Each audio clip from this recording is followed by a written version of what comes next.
Hello and welcome to my channel.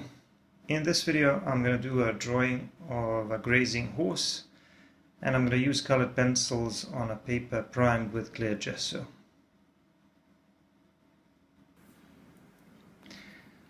I'll do the sketch first and then I'll prime the paper with some clear gesso, and then I'll work on top of that with colored pencils. The paper I'm working on is Fabriano toned paper called Sand. It's about 9 times 12 inches in size. And the pencils I'm going to use are Faber-Castell Polychromos colored pencils, but I'll get to that later. First I need to do the sketch, and my reference photo is over there in the top left corner. I'm going to make some changes to it because I want slightly different colors. I want more vibrant colors and more contrast. So it's going to be a little bit different.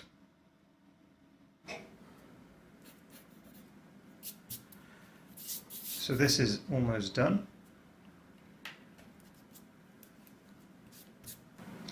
Now I'm going to apply the clear gesso. This is the Winsor and Newton clear gesso. It's basically a primer that creates a textured surface similar to sandpaper. It's not as good as sandpaper, it's not as good as fine sandpaper, but it's good enough because it'll help you layer pencils more easily, add lighter details on top of the darker colors maybe, and it will help you produce slightly more vibrant colors. But what I like to do is I like to apply a very, very thin layer. You can see how I'm spreading it around using a very tiny amount at the time. I don't like to put a large blob in there. I just use a little bit at the time and I just spread it evenly. I use a soft synthetic brush for that, and I get a very thin layer.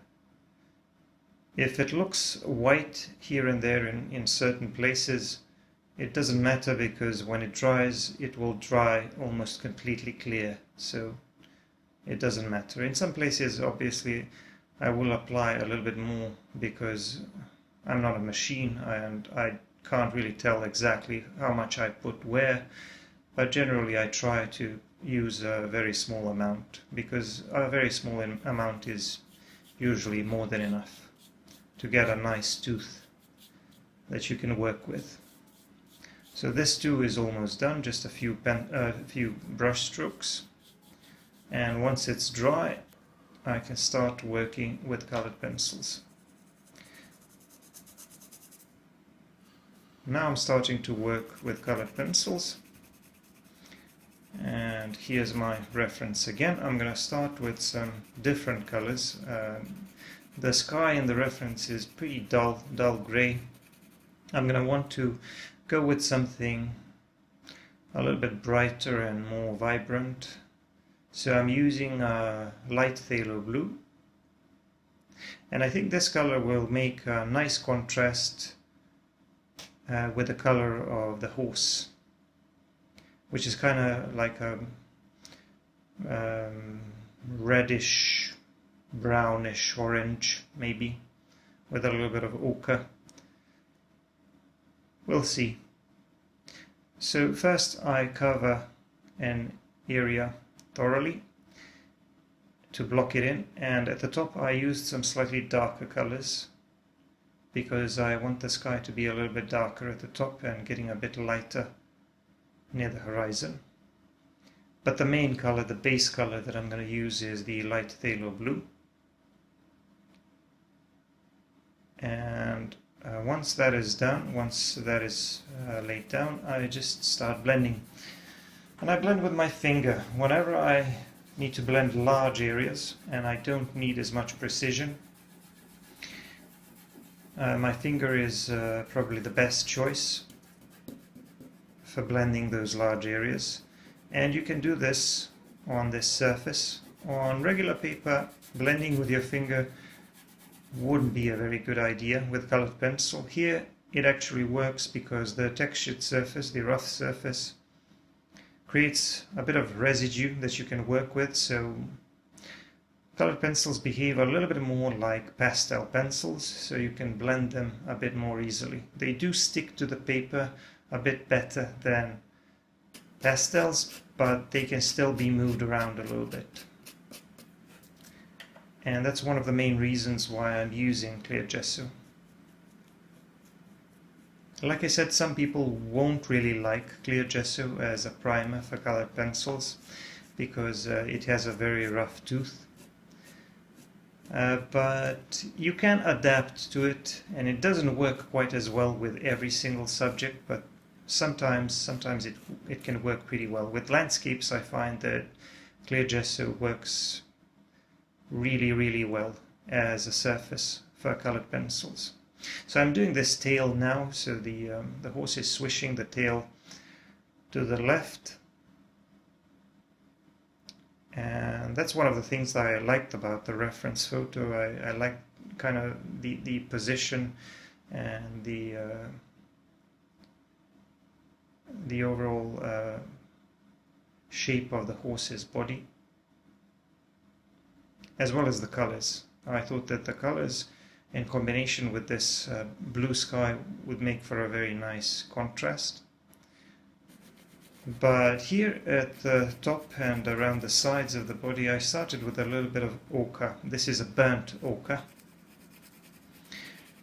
But eventually I realized that I'm going to need something a little bit more reddish.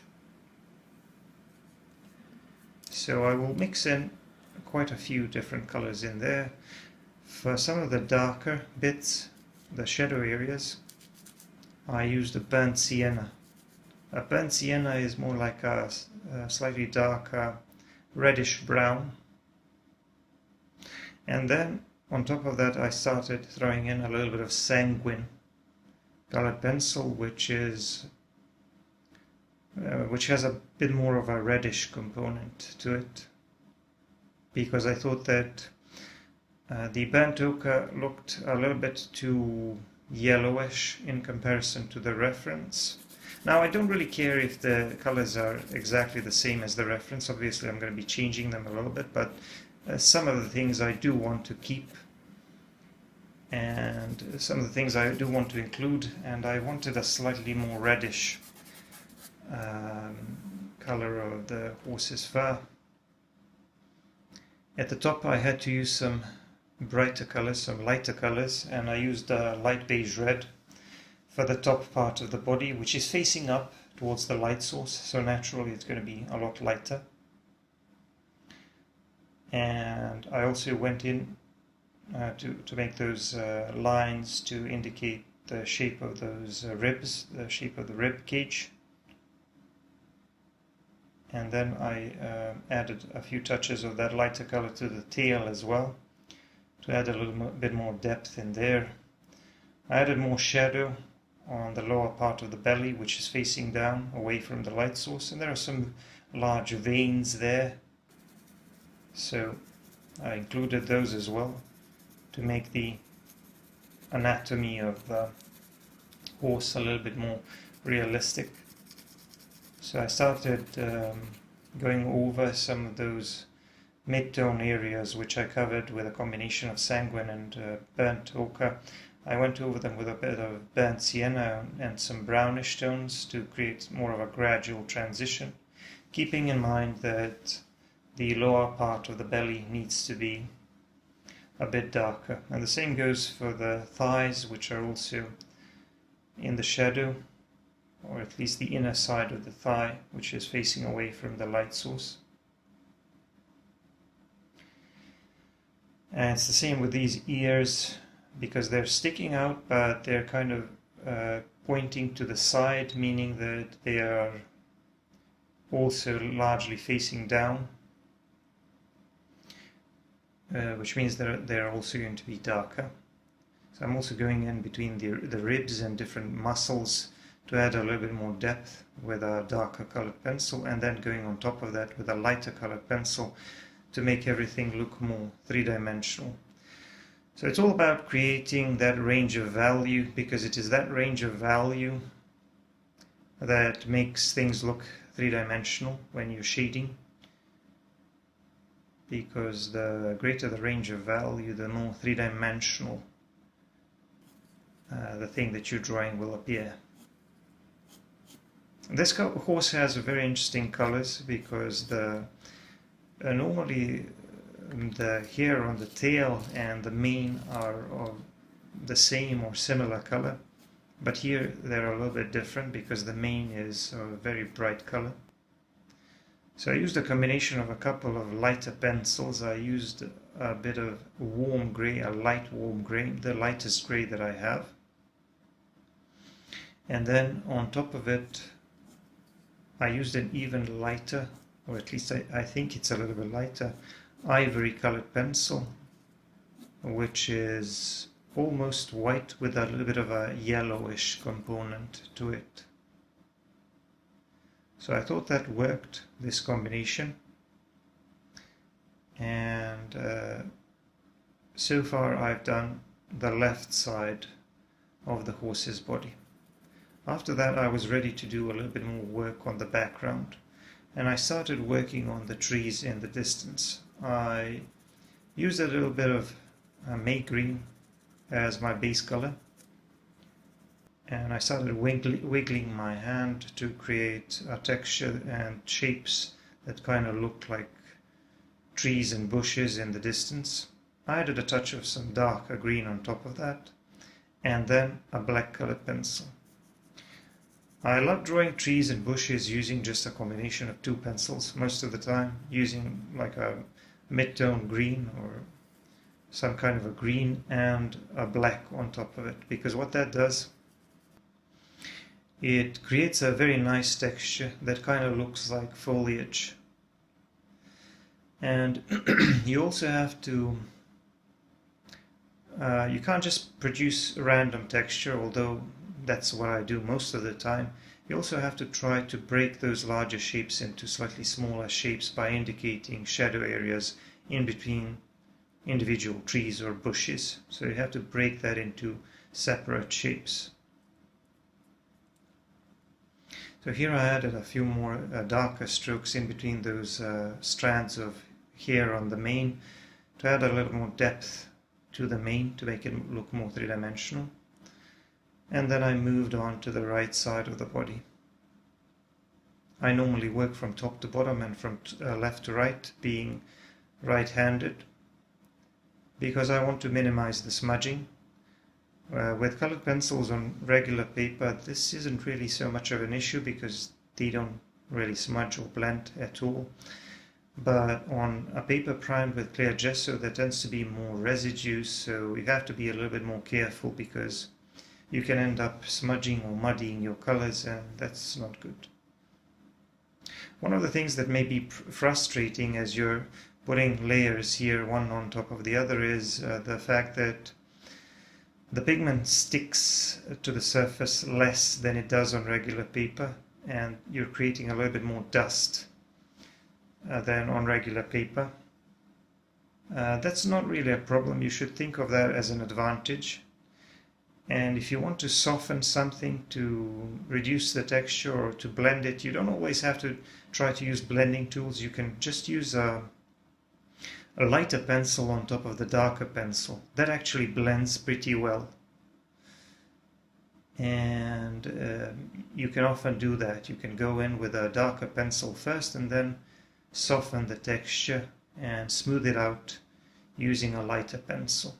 But if it ends up looking too flat or too muddy, if it loses that contrast that you want, you can always go back in with a darker pencil to further enhance that contrast and increase that range of value. So sometimes it's a bit of a back and forth process as you establish the mid-tone first, then you try putting down some darker areas, then you see that they don't really blend that well, then you put some lighter colored pencils on top of them to smooth it out a little bit, and then you see that it's maybe not quite as dark as it should be, and then you go over that and add some darker colors. And here I'm adding some more darker color to those trees. because I wanted that row of trees in the background to be a bit darker than it was, because I wanted it to stand out a little bit more, both against the sky and against the grass, the grassy field that's going to be in the midground and the foreground. So I just wanted that to be a bit darker. So I started applying a little bit more of the black colored pencil. Another trick that I use is, in addition to the Faber-Castell black colored pencil, I also like to use a Kohinoor silky black pencil, which is a little bit darker, I think, or it looks a little bit darker when I apply it on top of lighter colors. So if you want to get some really dark blacks, you can maybe try using that, although sometimes the regular Faber-Castell black colored pencil will be more than enough. So now I'm starting to work on this grassy area, and I'm going to cover that with this, I think it's a May green. It's kind of like a slightly yellowish, lighter green. And first I lay down that base color, do a little bit of blending, and after that I start working on the details, and the details are going to be these darker marks with a slightly darker green pencil. And what I'm trying to do here is I'm trying to draw individual clumps of grass, and notice how the ones which are closer to our viewpoint are much larger and taller, and the ones which are further away are getting smaller and smaller, and they will be sort of disappearing into the distance. To these clumps of grass I'm going to be adding a little bit of shadow with a black colored pencil, but I'm mostly going to use a dark green just to create a little bit more variation in that grassy terrain. Now here I started playing around a little bit. I decided to experiment and to apply the clear gesso on top of the area which I previously covered with a colored pencil. I wasn't too happy with the results because there was a bit of smudging, and the reason why that happened was because on this surface it's easier to move the pigment. So I ended up reworking it quite a bit. The reason why I did that was because I thought that maybe I would get even more tooth, so that I could add a bit more depth to the grass, but it's not really a big deal because the focus of the drawing is the horse. And by the way, this technique where you add clear gesso on top of the colored pencil, it can work. I've actually done it before. I've done it with drawings on a regular drawing paper, where the colored pencil sticks to the surface of the paper a bit more, and that's why when you try to apply colored pencil on top of it, it doesn't really smudge, or hardly smudges at all. Here on this textured surface, where this surface of the paper grinds on the pencil and creates a little bit of residue, it's easier to move the pigment, so that can cause a little bit of smudging. So it's better to just apply clear gesso once before you go in with colored pencils, and then, you know, just keep working with pencils.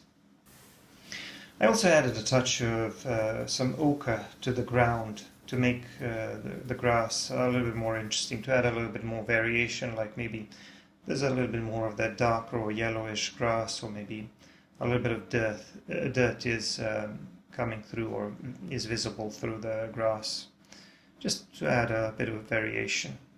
So I'm starting to work on these hind legs, and the lower part of the legs, the fur around the legs and the hooves is a lot lighter, so I used some lighter greys and even a touch of white for those, so that they would stand out against the rest of the terrain. And then I started working on the hind legs, refining their shape and their anatomy, which is not always very easy because, first of all, I'm not an expert on the anatomy of horses, and second, sometimes drawing these tiny details on clear gesso can be a little bit difficult because the pencils don't stick quite as well as they do to regular paper, and it's a little bit more difficult to pull cleaner lines, but it can be done. With clear gesso as a primer, you just have to accept the good with the bad, and you have to adapt to it. And I feel that's the case with any type of medium, because they all have their advantages and disadvantages, and you always have to adapt a little bit. And if you're patient and if you're motivated, you can actually make it work with just about any type of paper and any type of pencil. But the main reason why I use this primer is because I want these brighter colors and I want more layers. And so far I think it's working, because it would be very difficult for me to draw some of these lighter details on the body and on the mane, as well as the grass, by working from dark to light. If I try to work on regular paper, that would be very difficult, if not impossible. Here I'm starting to work on the head, adding some more of these darker details. The eyes, the eye socket area, and the nose and the mouth area is going to appear darker because it's facing down. Again, it's facing away from the light source. And I think the head itself, because it's down, is also going to have to appear a little bit darker than the rest of the body, or at least darker than the top part of the body. Here I'm going to use a bit more of this sanguine colored pencil, which is definitely a bit more reddish than the burnt ochre. And I used a bit more of the burnt ochre in the top part of the body, and then layered a bit of that sanguine on top of it. Here I started with the sanguine colored pencil. I'm going to mix in some black for the darkest shadow areas, and of course I'm going to use some browns and a burnt sienna as a sort of a transition between the darkest shadow areas and these lighter areas, reddish brown or ochre areas. Around the hooves and under the horse I'm going to make the grass a little bit darker, because we expect there to be a little bit of shadow there. And I'm also going to draw the rest of the mane here, on the which is drooping over the forehead area. You can see how easy it is for me to pull these lighter marks on this textured surface. And I'm moving onto the legs on the other side and trying to define the edge between the face and the legs on the right side. I need to finish those legs on the right. One of them is kind of one of the front legs is tucked behind the horse's head, and the other one is a little bit more forward, so more of it is going to be visible. I think this is an interesting angle of viewing, and I wanted to draw the full body of a horse. Sometimes I just draw portraits where I focus on the head, but I wanted to include not only the entire body of the horse, but also to capture more of the background, and I wanted to play around with colors a little bit more. I'm adding some darker touches to this mane, especially under it and in between the larger segments of the mane, to make it look more three-dimensional, because there's going to be a little bit of shadow between those larger segments. And I'm just refining some of the details on the head, adding a little bit more shadow here and there. So as you can see, I will deviate from my reference quite a bit, because I will simplify certain details that I don't understand very well, but I will also deviate from it in terms of colors, because I simply wanted different colors. I do understand that the reference looks more realistic, but I think my colors will be a little bit nicer. And I'm adding a bit more value here under the horse, because there's going to be more shadow on the grass around the horse and under the horse, because the horse's body is casting a shadow down onto the grass. So I used a little bit of that darker green and a little bit of black colored pencil as well. I'm going to want this part of the grassy area to be a little bit darker. I'm going to be adding a little bit more of those darker clumps and a little bit more of those shadow areas as well. But I'm going to use the same approach. I'm going to draw slightly larger, taller blades of grass, larger clumps of grass here in the foreground, and then make them gradually smaller and smaller as you look further into the distance, because of the perspective, obviously. So the ones further back are barely discernible, getting smaller and smaller and kind of merging into one another. And I don't really need to spend a lot of time defining them. I went over that with a little more of that base green that I used, and then I went back in with a bit more of the darker green. And I also added a touch of ochre here and there, just for the sake of variation. Here and there for the shadow I added even a touch of black colored pencil. That also adds a little bit of texture. And again, I tried playing around a little bit more by adding a bit more clear gesso on top of the areas already covered with colored pencil. I made it a bit darker, but I didn't really like the shapes and the textures that I produced, so because there was a little bit of smudging again. So I reworked that as well, refining some of these darker shapes and drawing some of the lighter shapes, lighter blades of grass on top of it, just to try to make a little bit more sense out of it. So that these, and I reworked a part of the mane as well to increase the contrast between the head and the rest of the body. And then I just kept working on the background area, adding a bit more shadow here and there, and refining some of the smaller details. On top of that grass, I also added some lighter marks with a lighter green to make the grass appear more three-dimensional, to add a bit more depth to it. And after that, the drawing was done. I put my signature in the lower left corner, and this is the finished drawing. Thanks for watching. I hope you enjoyed it. Don't forget to subscribe and give me a like and comment, and for longer videos, check out my Patreon. Bye for now.